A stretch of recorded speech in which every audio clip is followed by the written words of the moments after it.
Coug Nation, what's the deal? I got a special guest today. What it do, I'm DBLACC. Right now, we got Malik in the building. What's the deal? What's up, dog? Chilling. Hey, so you gonna have to listen to Coach Lamb now? Yeah. Hey, shout out Coach Lamb. You was doing your thug thizzle for sure. You had a tackle. What else he had? He had a PBU. PBU. And I heard you scored a tub too. I left a little early, but you scored a tub too. Yeah, Coach you Lamb like that. did his thing. I got his PBU on camera too. I was going crazy on the camera. Y'all didn't know he locked me up on the alumni game. Coach Lamb did his thing. I didn't know him. Bro, he at the house. Hey, so he come over the house. He come over the house, he be just chilling.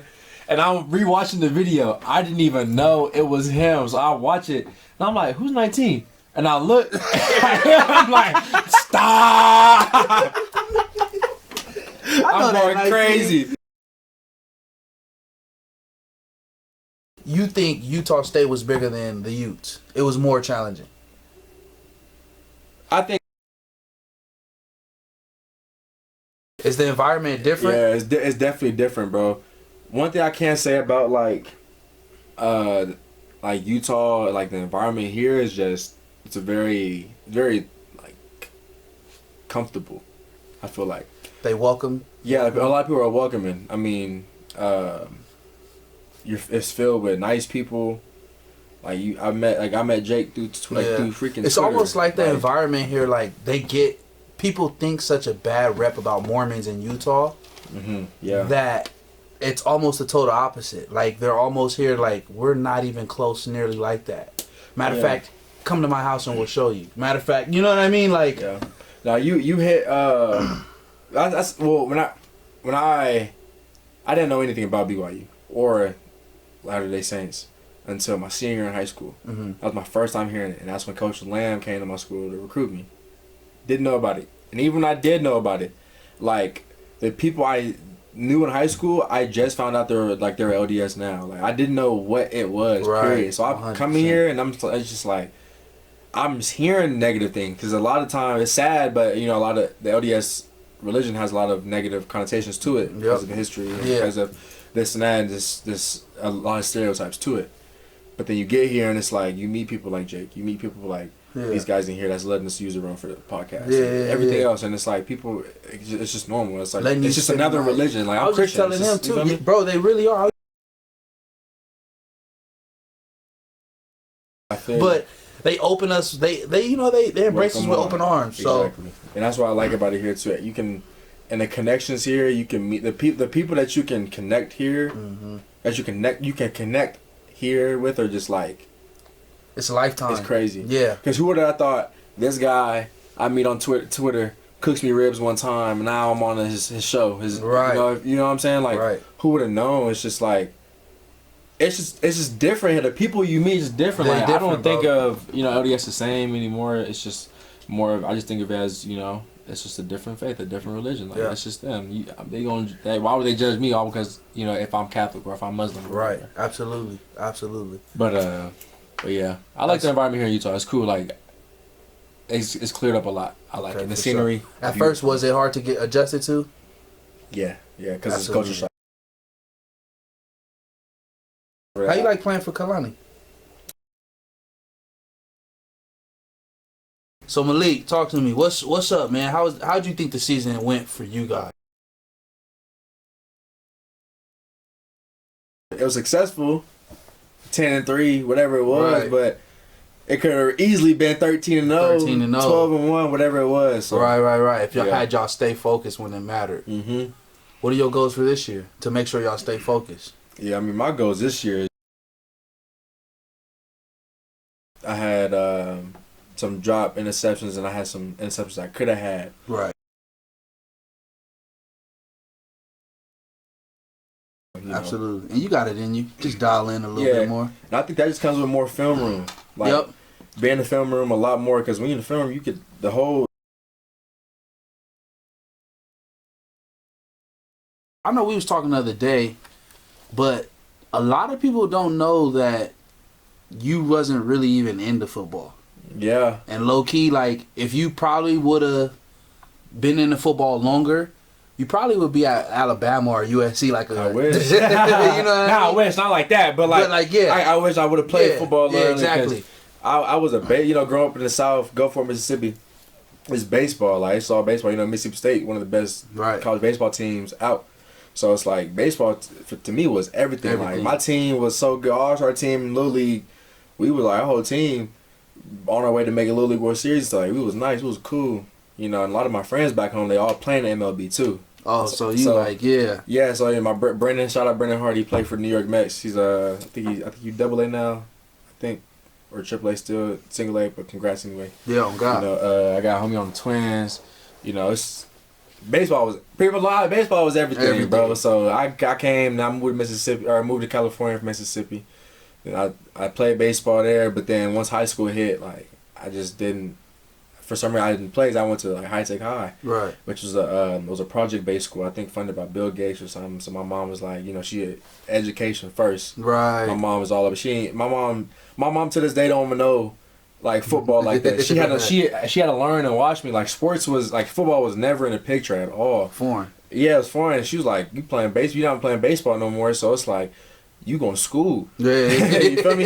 You don't want to keep playing baseball? All right, you going to go to school. So education was big, and she brought me to that school, and I was like, bro, what? And all the kids I played baseball with, they wanted me to transfer to their high school to play football with them because they heard I played flag football. Right. I was lucky one hand and stuff. Wow. What? You was a receiver first. Yeah, I was playing receiver and stuff. They're like, come to school. They came to school. We ran wing T offense, the Z. Yeah. Had the little jet sweeps. I was foul. Wow, I was different on man, shoot. I think after my sophomore year was my first year playing. So after that, my junior year, I played. So you literally had 1 year football. Pretty much, yeah, bro. It's like I didn't even take football serious.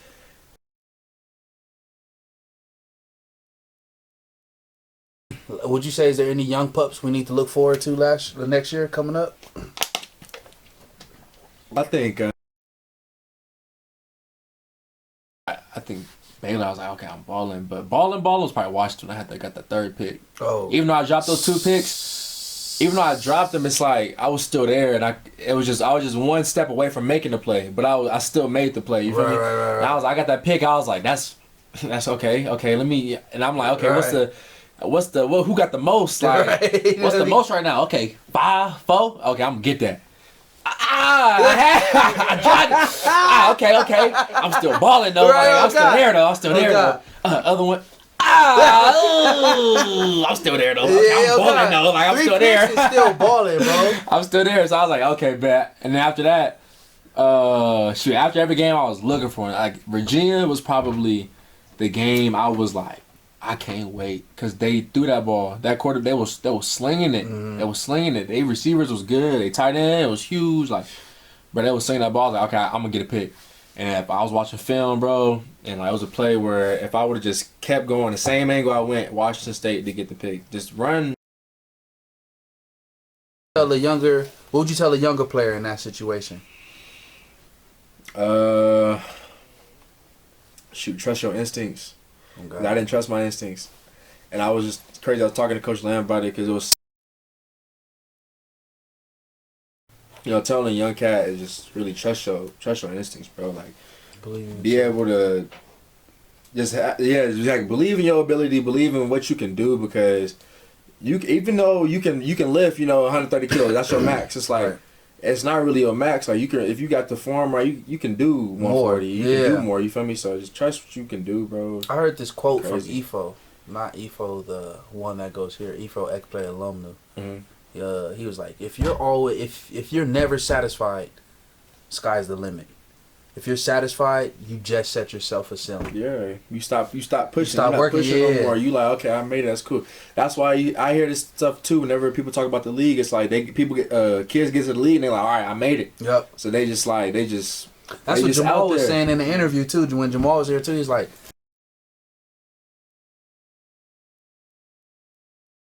who was the best quarterback you thought was dope that you faced last year? Stuff. Right. I'm like, bro, that quarterback was really running, and people 150 yards. People forget. He was low key the key to the game. Yeah. Plays with 7 seconds. Like, you know how hard that is to plaster every play. Like, bro, you asking the quarterback, bro, are you even tired yet? Like, you do this in practice. I know you do. Are you even tired yet, dog? Like, what? Yeah. Nah, bro.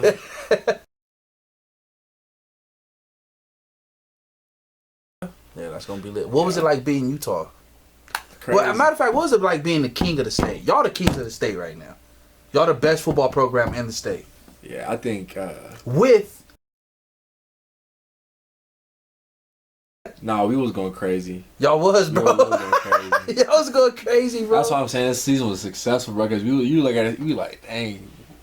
Y'all, yeah, like, y'all was... that 2021 team was pretty cold. Like, yeah. And then too, because I'm not even a big part of the whole rivalries and stuff, because I'm new to this. I was like new, right? And so I didn't know how big it was till I came here, and Utah is a big one for sure. Utah State, I didn't think Utah State was a really big rivalry until you got playing the until game. last year, and I was actually playing. But then too, they had us on their sideline, and I did not know. Was you guys at the Aggies? Yeah, it was there. That's what it goes. It goes crazy. Yeah, they had us on the other side next to the student section. And I never knew how much Utah State students hated BYU. Like, bro, like, they are, like, I'm on a bike, and they, like, cussing me out. They talking. Yeah, and I'm bro. like, oh, y'all, like. Yeah. And, bro, the thing is, their stance isn't, like, away. It's right there. Like, bro, your bench is right here, bro. And their stance is right there. It's close. It's close. I'm like, yeah, this like a rivalry for sure. And it made me feel good. It made me like, okay, like, yeah, I'm finna shut y'all up. Yeah, exactly. And the thing is, too, I was talking mess. I was talking so much crap before the game, and during the game, I'm on the bike, chilling, bow, pick. I go back on the sideline. What? Like, I was talking, boy. I was, boy. Because Utah, they was pounding that ball too. You can feel the tension through the TV. Yeah. Through that Utah and bro. It just felt nerve-wracking. You felt like one mistake is going to cost you the game. You ended the whole season. Yeah. Like, that's like a championship game. Like, I made mistakes that game. Like, I'm looking for, like, I had a bad game in that game. And I was like, bro, like, if you would have lost that game, like, I would have been crying with y'all. Like, and I'm not even into the rivalry so crazy for me. But that game was intense, bro. I was like I was in my stands, bro. You know how your legs get like kind of weak. My legs was heavy because I was so like nervous. Yeah, like dang, bro, this is crazy. Almost everything moving in slow motion too. Like one of the big games. I remember that game. Like U of A, I didn't feel like that. I was cool. U of A, like I was whatever. But once that Utah game hit, bro, it was just something about it that like just makes you like you really feel it. What did he say? Like, he said that week of practice was crazy too. Like, you guys weren't playing. Nobody joked. Nobody. Yeah, it was a crazy week of practice, and we had Samson too at the time, so he transferred from there. That's so it was like he was probably the most hyped during practice. If there was any yelling or whatever, so I don't remember that week too vividly, but it was a serious practice. Like we was not trying to lose that game. That's what I forgot. Like, cause sometimes you have a game and then we play U of A. Players is not getting up in the front of the meeting. Hey, lock in this week. Yeah. Utah come up. 4 captains. Hey, lock in this week. like you don't see that for a lot of games, but when you see it, Utah come up. Hey, lock in. Stop playing around. Like, it be the people who joke around the most talking about some shut up. You be like, all right. Yeah. Well, all right, cool. I'm gonna lock in though. Like, whatever. I respect it. Yeah, I respect it. That's pretty dope. Let me ask you, how's the dating life in Provo? Man, I mean, being non-ODS, LDS, that can be. Is it challenging? That can be crazy. Yeah, it can be challenging because sometimes you just like. Damn, now you gotta watch her now. Shoot, what's her name? Lucy. Shout out Lucy. Brought us some giggles and smile. But CougConnect, Coug Nation, we out, man. Yes, sir. We'll see y'all next year, and you'll see Malik on the field balling. Peace. Said that. Perfect, guys. That's nice. awesome. No problem, man.